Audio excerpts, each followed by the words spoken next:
Hello guys, happy Thanksgiving. Welcome back to my channel. This video is going to be all about half marathon training. So if you have run halves before or you've never even run before and you're interested in training for your first half marathon, stick around in this video because I'm going to be giving my best tips and tricks, what I did well for my first half marathon and what I plan to do differently with my second half marathon at the Disney Princess Half this February in 2023. I am so excited and I cannot wait to tell you all about my plans. This year, in March, I ran my very first half marathon. It was the Tobacco Road half marathon, and it was so much fun. I did it with my friend Caitlin, who has run many half marathons before. She's a much more experienced runner than I am, but it was so much fun. And I wasn't even planning to do this half. I literally had gotten rejected by a boy in December who I had met at a Christmas party and thought he was really cute. Texted my friend, and I was like, is he single? You can set me up. He said he wasn't interested, and I was so irritated that I just signed up for a half marathon that night. So I don't know if that was the healthiest coping mechanism, but it worked. And I had such a fun time with the half marathon. I trained for about 12 weeks, which I thought was actually a pretty solid amount of time. It was right around Christmas time to March 20th-ish, I think, is when the half marathon was. So that was a good 12 weeks from late December to late January, late February, late March. And that's pretty much my plan for this half. So this second half is the Disney Princess Half Marathon in Orlando, Florida. Running through Disney World. It starts and ends at Epcot. So I'll throw up a little map of what the Disney parks look like and kind of where we'll be running, because I didn't even know until recently, but it starts and ends in Epcot. And getting to go back there with friends in this season of life, my parents who are coming to cheer me on, which is so sweet of them, and to be running a race again, celebrating the health of my body and recovery from eating disorder, all of that in Disney is just very, very meaningful to me. And so I'm super grateful to be able to do that. So that race will be, I think it's February 26th, I believe, on a Sunday of this upcoming year. Training for me is going to start the week after my birthday. So my birthday is next week, December 1st. And I am going to start training, I think it's the 4th or 5th, that Monday. Will mark the beginning of training. So last year, oh my gosh, y'all, I keep saying last year. It feels so long ago. Earlier this year, I followed the Hal Higdon, Novice 1 half marathon training plan, kind of loosely. I ran 3 to 4 days a week, I would say.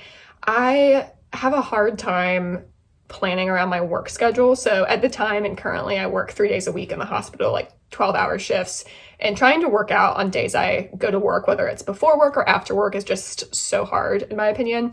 What I did to make sure I was ready for a half marathon was I wanted to be able to run 3 miles comfortably a few times a week. And that's what most resources say online of what's a good baseline fitness to be able to even start training for a half marathon. If you can run a 5K comfortably, I think that's great. My 5K this morning, part of the reason I signed up for it was to just make sure I was at that benchmark level of fitness to be able to run a 5K. And while I'm not in my best running shape right now, I was able to complete it comfortably under 30 minutes, and I feel pretty decent about that. So if you're able to run a few miles a few times a week, that's a great starting place. You can totally do a couch to half marathon type of training plan. You just are going to need more time than 12 weeks, I would assume, to be able to do that. It also depends on what time you are trying to run, what pace you're going for. So my general plan is to try to run 4 to 5 days a week. I'm going to be following as closely as possible the Hal Higdon Novice 2 plan, which is for more experienced runners, it says.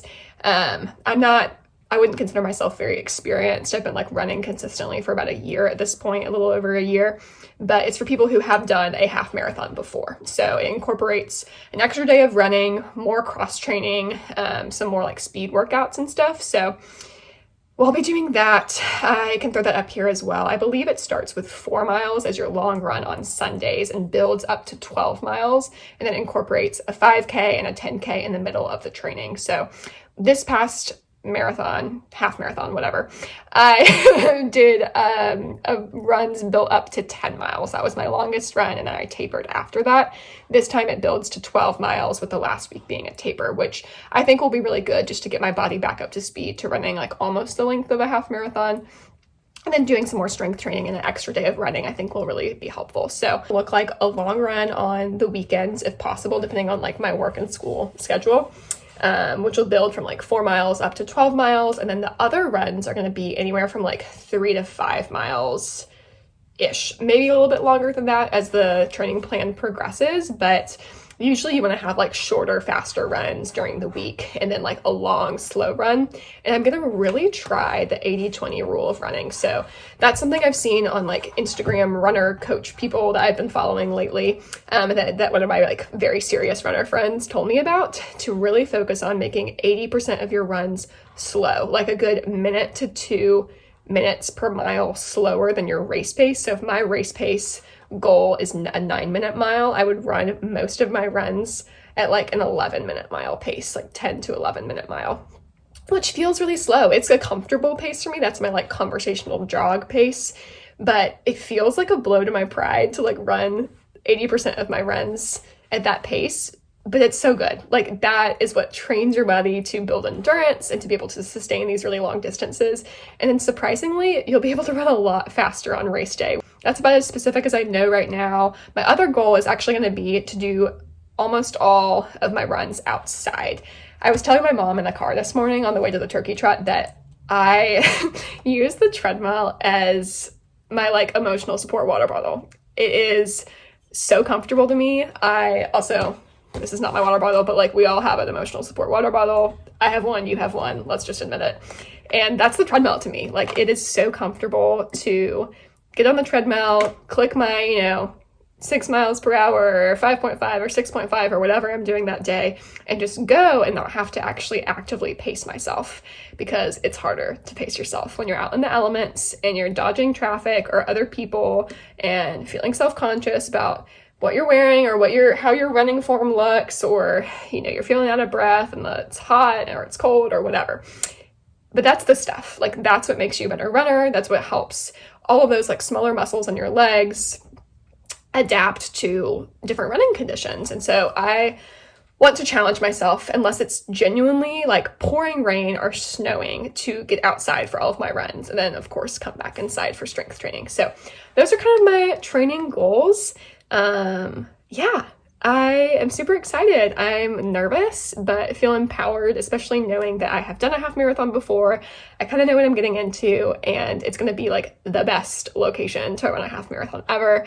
I definitely going to document my training journey and do like update YouTube videos, maybe like a month in, 2 months in, the week before kind of thing. Definitely gonna film as much of the race as I can, and like our whole Disney trip. So stick around. If you are a runner and have any tips for me for my second half marathon, want to share any insight, if you have done the Disney half before, like all of those things, please comment.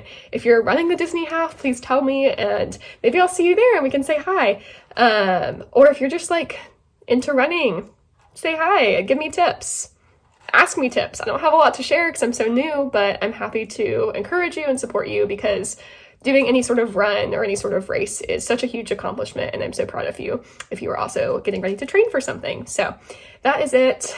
It is Thanksgiving, so I'm going to go shower because I'm still in my like sweaty running clothes, and eat some breakfast and go finish watching the Macy's Day Parade. Yeah.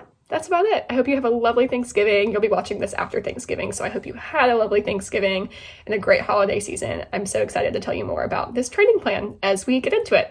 All right, guys. Bye.